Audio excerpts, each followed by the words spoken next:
I want you to be honest with yourself before you mortgage the house. Get out. The market will respond. Either you need to do something different in your business or you need a different business. And I'm not being mean. I don't even know you. I appreciate the fact that you're watching or listening, but I do want to be the person that drops the truth bomb. If the market's not responding, something needs to change.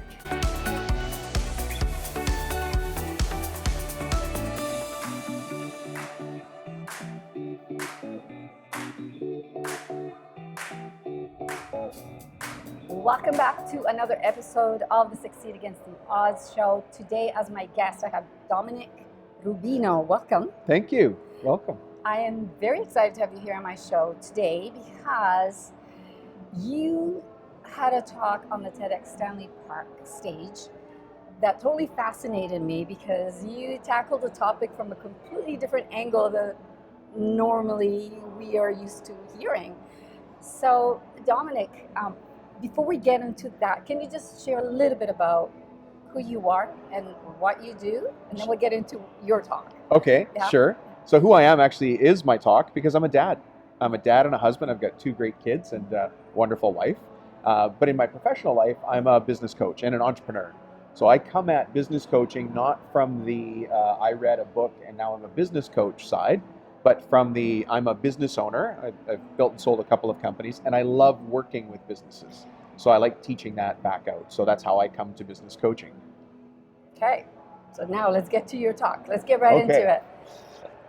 Your talk, you talked about applying business rules and tools and possibly systems into running your family. Can you share about that and how that works? Yeah, it was pretty controversial when I first, even when we said it out loud, and my wife was actually the one that came up with the idea where she said, can you use your business tools at home? And I thought, I'm not going to say it on the podcast. I would sound like a real mean business guy if I decided to bring business tools home. But, I did it. And we started talking about how it would work, what it would look like. And if you watch the TED Talk, you'll see where I go through the actual conversation with my wife, Deidre, on how we did that. But it just made sense, just because it's a system that I know really well, my wife knows really well, and it's a system we believe in, and that's where you need to start. And it's anything that you believe in, and then we brought that to our family and our kids, mixed in some sushi, some vision boards, it was fun. So how did that come about? You mentioned in the story, in the presentation, that something happened. Your daughter started acting differently. You discovered there was some bullying going on, and you had difficulty in communicating with her. And can you share a little bit about that? I know it's in the talk, so you guys need to watch the talk. But I just want to dig a little deeper than what you shared on the talk. Yeah, and some of your listeners might have had this as well, especially if you have kids, or it might have happened to somebody listening at work as well. But my daughter had cyberbullying going on, which is, somebody just really acting 10 feet tall and invincible on their mobile device. But the impact of that on my daughter was, to watch her, it was crushing. It was just crushing because she's a happy, outgoing child. She's super fit. She's super motivated, but this took the pin right out of her. And my wife and I noticed it, and we thought, something's wrong, and we couldn't figure it out. And when we finally did figure it out, that's when we decided we had to do something, as any parent would, right? We had to do something, and that became actually the nugget that the talk was built on. And it changed things around once you started doing, you had a family, sushi night. We had sushi, we love sushi. Vision boards.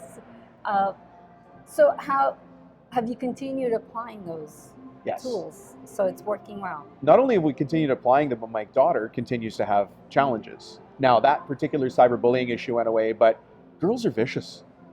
I don't think guys are this vicious. I noticed you kept a straight face on that, but wow, what I am learning about having a 12-year-old girl, you're trying not to laugh. Yes. The things girls will say to each other on social media in general, it blows me away.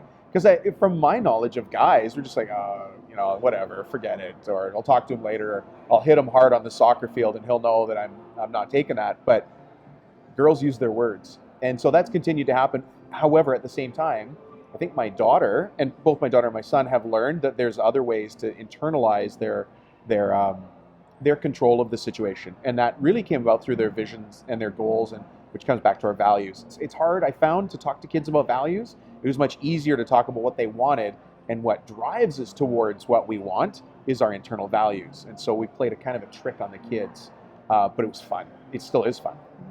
So are you going to share with, is this something you're going to incorporate with what you do in teaching other parents on how to apply these tools? Have you thought about that, or doing it? Or Yeah, so I've had a couple of people reach out to me already and ask me, the specifics around vision boards and what I learned from the vision boards. Can I tell you what I learned about vision boards? The most important thing is we had lousy magazines to cut pictures from. Because I went to the thrift store and I bought the magazines that were there, but I got a bunch of mountain bike magazines. My son's not really into mountain biking. And I got a bunch of crafting magazines, which is a little bit what my daughter's into, but not enough. So my biggest takeaway from doing this the first time was to get better magazines. So that doesn't sound very earth-shattering. Well, it is a good point, because you can buy just any magazine and not have the images that. And it doesn't do what you want. So spend the extra $1 and get good magazines, or keep good magazines, or just go find some. The images are actually the most important part. And if you've watched the TED Talk, or for those of you who haven't, I'll tell you, my wife Deidre said to the kids, cut out pictures of anything you want to come true in your life and put them on your board. And so if I don't have good images for them to cut out, it makes it tough for them. Yeah, it's we don't get not inspiring either on the vision board. If it's kind of like, yeah, okay, I like that, right, but not that much. So there's no drive behind it. Yeah, right? It doesn't have the same impact. But I'll tell you, now my kids want to do the vision board again. We actually already have it booked. Yeah. But grown-ups like doing it. That's where we got the idea, because my wife and I have both done them in separate places, but we've both done vision boards. So my kids have vision boards. Cool. So you can do vision boards for families. Yeah. Well, it's a great family event. I could imagine a family going for a ski vacation or a summer vacation, getting together and just having that one night where you get together and you make popcorn and do a vision board, and you can sneak that goal setting in with the kids. They'll never even know it. And it creates a special bond because it's something you're doing together. It's not just about, and it helps you get an insight of what their goals are and what's really exciting to them. What do they see in their future? What is it they want to have? And then it helps you as a parent to help them get there, because you have that. Yeah. A parent. We're parenting on purpose, right?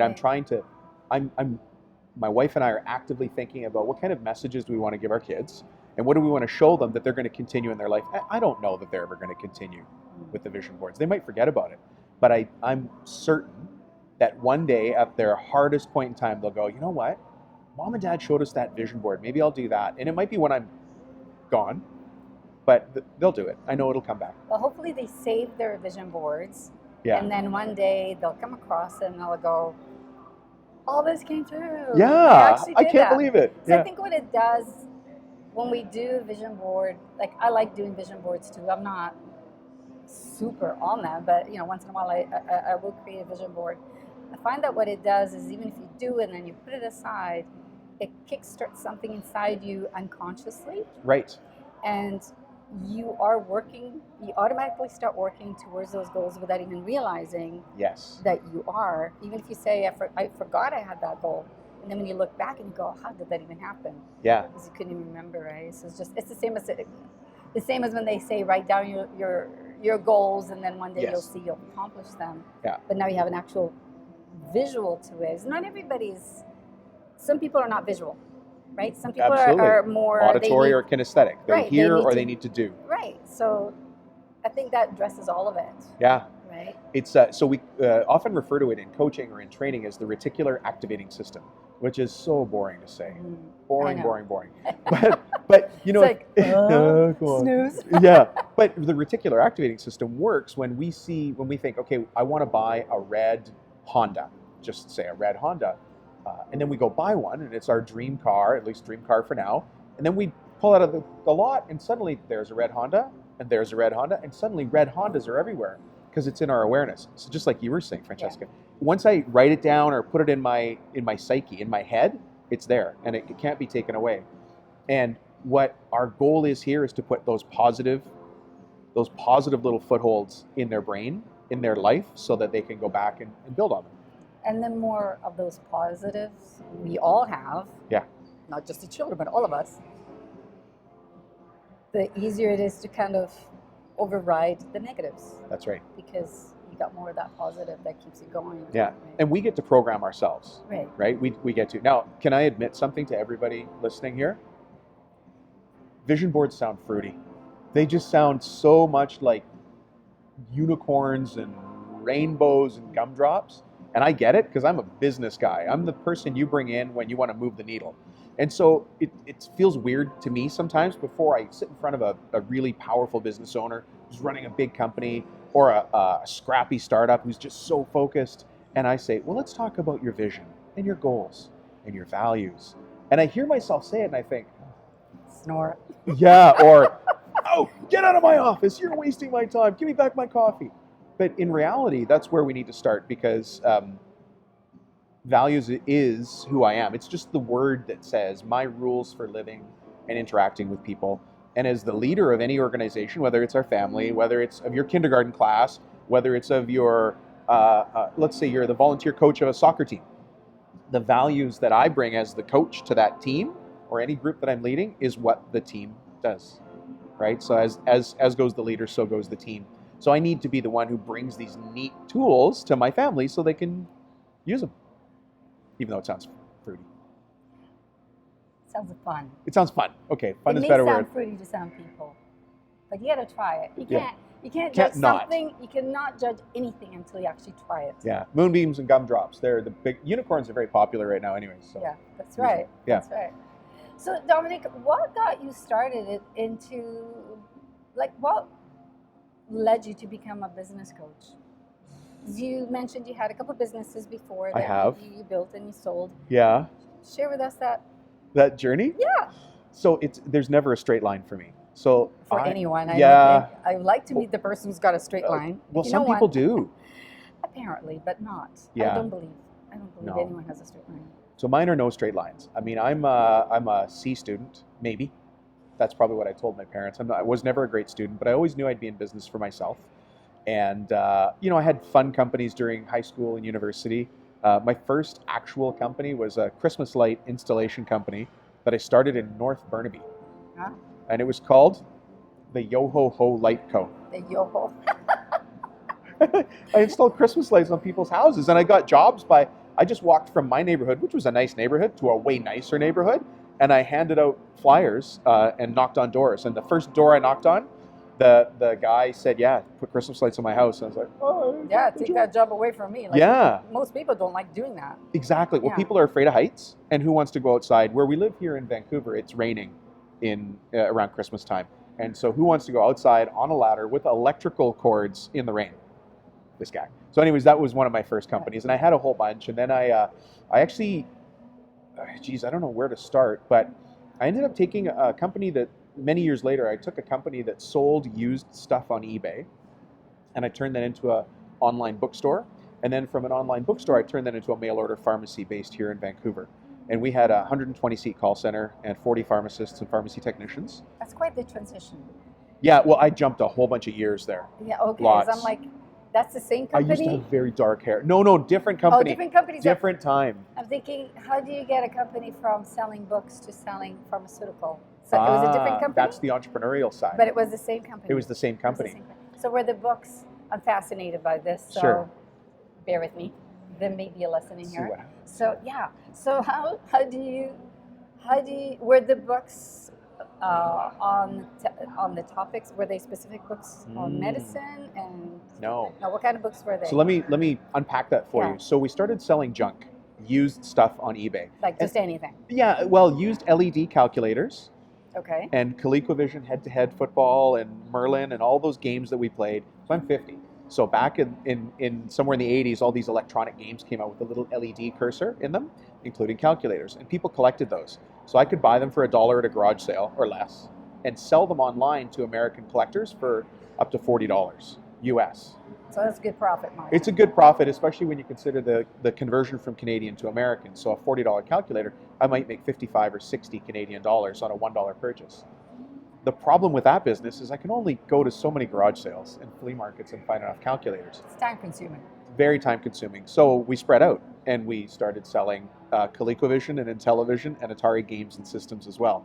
And then we started selling books. But I got really frustrated doing that. And I was running this business with my cousin. We're both Italian. We have lots of cousins. So Big family. we're not cousins, No. but we have lots Well, of who knows?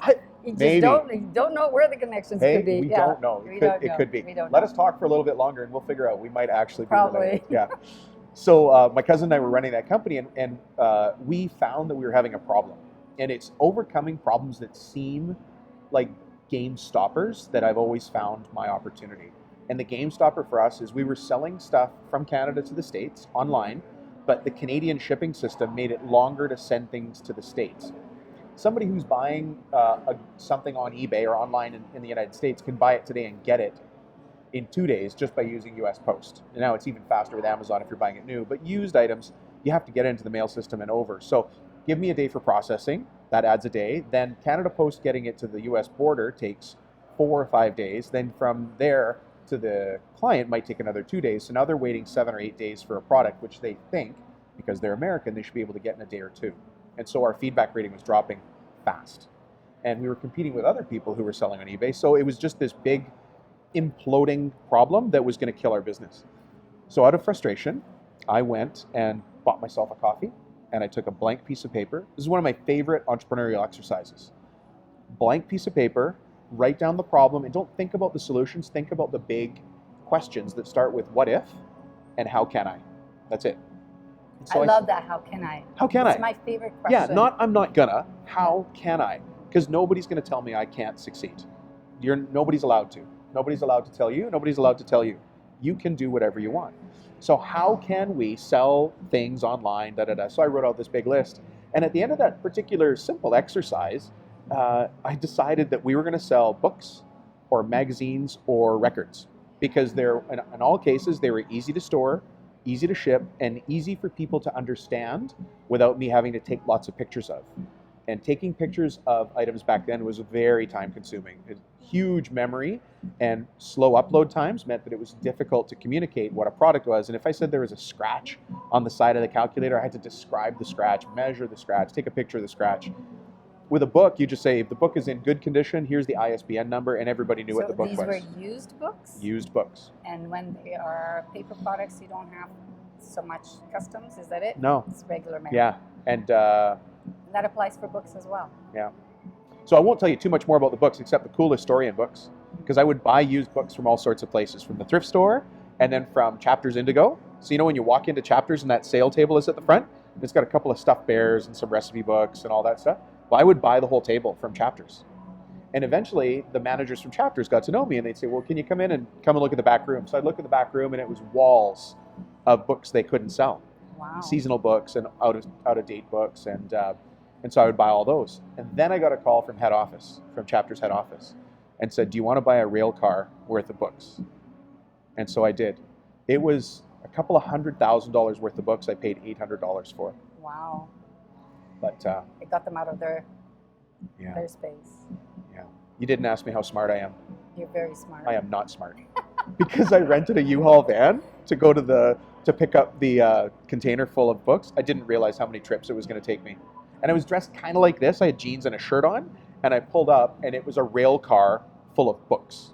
Wow. That I had to get to CF, Canadian Freightways.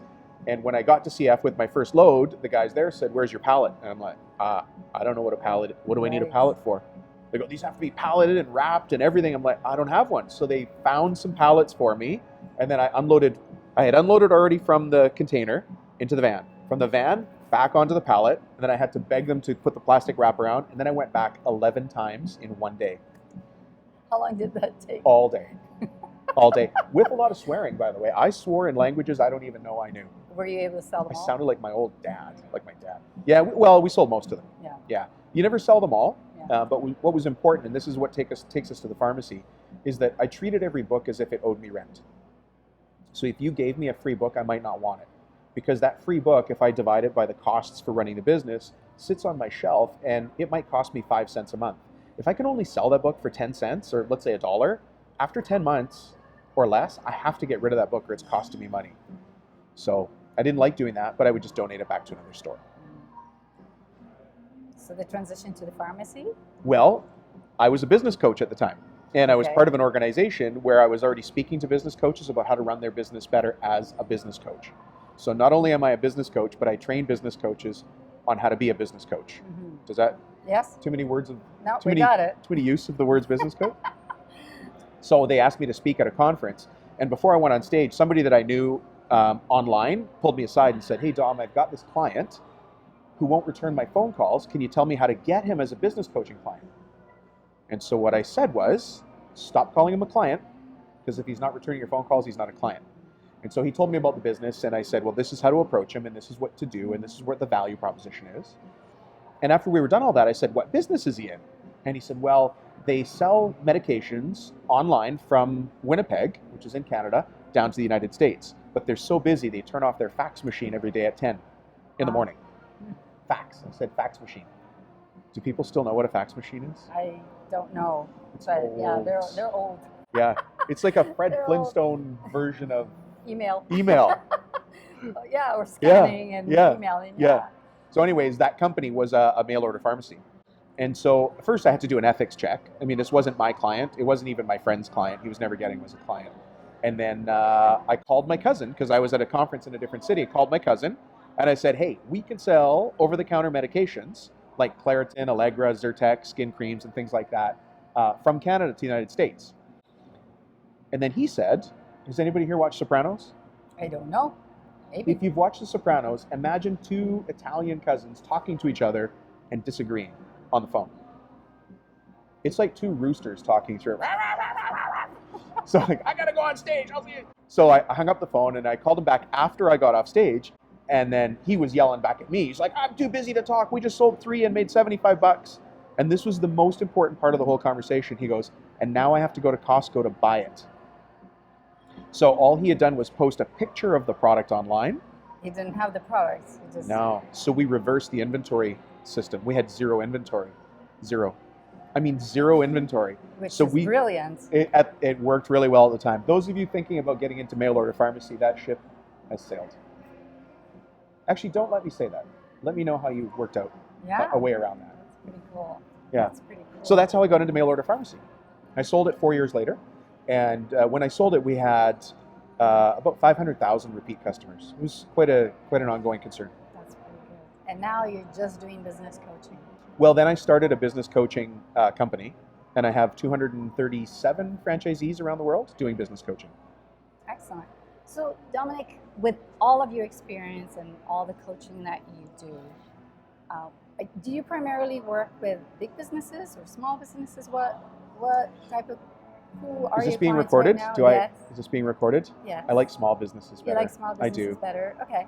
And so what would you say to our audience who may already be in business or is considering starting one? What would you say are maybe the top 3 or 2 most important qualities that they need to have as an entrepreneur, and the most important things to focus on their business? Just 2 things, like the person and the business. So I'll talk about the jockey then before I talk about the horse. The jockey being us as the entrepreneur, and the horse being the business. Because the horse is actually irrelevant. It doesn't matter. If you take somebody who's a successful entrepreneur, they can be in almost any business, but one they're passionate about. So actually I'll add 3. You have to be passionate about what you're doing. So I'll start with that one. I would say it's critically important for an entrepreneur to understand the importance of the big question, which is how can I or what if? Those 2 questions are purely entrepreneur questions. And I didn't come up with this. If anybody wants a book reference for this, this comes from a kind of an old book called The E-Myth Revisited by Michael Gerber. I don't know if anybody's read it. That book was fundamental to the success of my first business. Had I not read that book, I would not have been as successful, I believe, because it's an excellent book. That is actually you can't buy the original one. Now there's a revised version, which is not as good. The first one. So if you can get your hands on you can buy it used. I know a guy. I know a guy who sells used books. Yeah, so if you can get your hands on the used one, or even at the library, right? The E-Myth Revisited is the one you want. Don't buy the E-Myth. That was his first version. You want to buy the E-Myth Revisited, and then he has specialties, like he has the E-Myth Doctor, the E-Myth Contractor. Why do you like the Revisited better? Because he himself claims that the first version of the E-Myth, he didn't get it right. The E-Myth Revisited is the Bible. That is the one. Well, the one I read was the first one, and it still helped me. And it's still great, It still but he helped just me. feels he did it better. So for me, I feel that the E-Myth Revisited was the most painful book I ever read. Really? Yeah, absolutely the most painful, because I would read 2 pages, and I had a hardcover, and I would close it, and I would go, and then I would open it again, and my wife would say, "What are you doing?" I'm like, "Oh, this book is just nailing me. Like, it was so pointed." And actually, anyways, that's where the concept of the entrepreneur versus the manager versus the technician comes from. And I really believe in that little model that's in that book. So if you want a suggestion, or a takeaway from Francesca's podcast here, both of us have just said, this is a great book. So please go out and buy that book and read it. Yeah. But don't hit yourself in the head. Get a soft cover. Yeah. If you're just starting out, that is actually a good thing to read, because it will save you a lot of mistakes.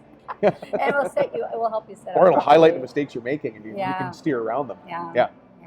So to answer your question, number one is understanding the how can I or what if question. That's the most powerful thing that we can do as business owners.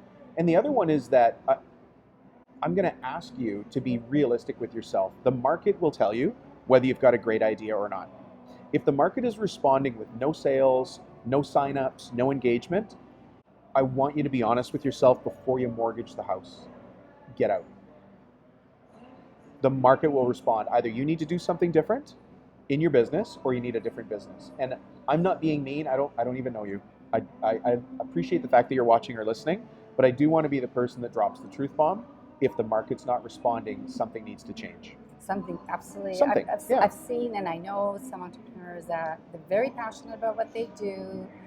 They've had a lot of coaches, not as good as you, obviously, because they are at a point where I spoke to one recently who was just crying to me, like she spent so much money on coaches and coaching programs and this program and that program and this system and that tool, and has nothing to show for it. Yeah. And she has a good business. They're like what she offers is very valid. There is a market for what she offers.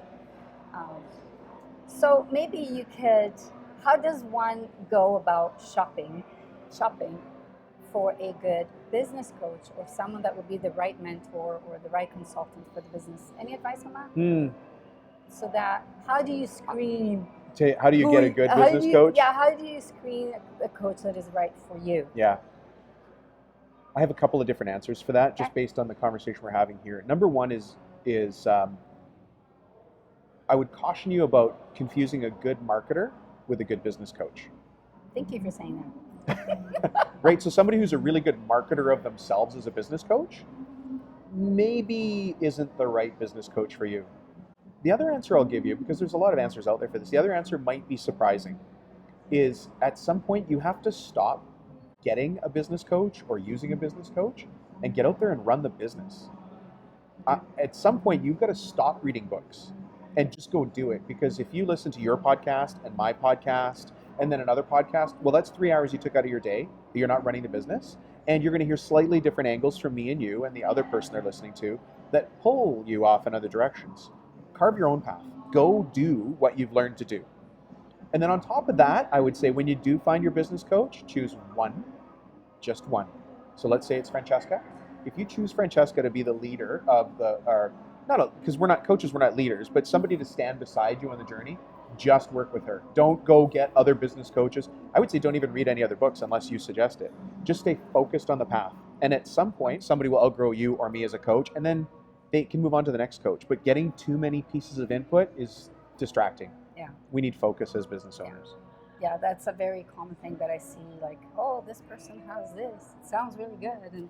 And then, oh, this sounds really good Yeah. here. And I really resonate with that. Yes. Do not fall for the cliches. No. Choose one. Choose one. Do your homework. Do your research. Dominic, this has been a real pleasure. Yeah, it's been great to interview you. Be interviewed by you. I'm very grateful for what you shared, your story with how you've apply the tools with your family and your journey from business owner to business coaching to having a franchise company. Phenomenal. Thank you. Phenomenal. Good insights. Thank you so much for giving us the tips. Yeah. Yeah. So Dominic, if our audience wants to get in touch with you and find out more about what you do or hire you, where's the best way to reach you? Well, you can reach me just by email, dr. So I'm not a doctor, but those are my initials, dr@bizstratplan, which is bizstratplan.com. Or you can go to dominicrubino.com. Don't confuse a good marketer with a good business coach. That's a good line. I like that. Well, it's true though, isn't it? Because It's there's a very lot of true. people with flash and no It substance. is very, very true. Yeah. Yes, I've paid that price. As have I. And you would think paid I that wouldn't. price. I've been doing this for 18 years. And I get drawn in by the great offers. But I still learn. I could probably learn more. We can always learn. I find that we learn even from the wrong people. We learn what not to do. Yeah. We learn from everyone. But if we can save ourselves some money And time. and hire the right people in Yeah. the first place, then that's the way we want to go. Yeah. Well, thank you so much. Thank you. And you guys need to watch the TEDx talk that Dominic has done. The link is below in the show notes. And thank you so much. Thank you, Francesca. Give me a hug.